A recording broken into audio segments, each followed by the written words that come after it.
The 20 villages and kibbutzim surrounding the Gaza Strip are located only a few kilometers from the border and have thousands of residents.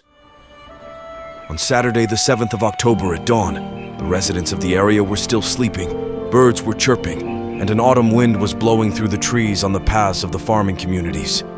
At this time, over 1,500 Hamas terrorists arrived with murder in their eyes, thirsty for Jewish blood.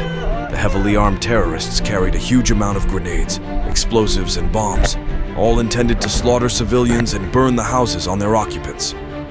Thus, while people were sleeping, and others were waking up to the sounds of inexplicable explosions and gunfire, Hamas began to brutally murder families, children, men and women, and the elderly. A few members of the community security teams who understood what was happening and had weapons stood up to fight against the terrorists. Many of them were killed in battle. The inhabitants of the communities locked themselves in their houses in an attempt to avoid the atrocities, but to no avail. When the terrorists entered the houses, they slit their throats and beheaded, burned and mutilated their bodies, raped and slaughtered women and children. In cases where they failed to enter, the terrorists set fire to houses with families inside.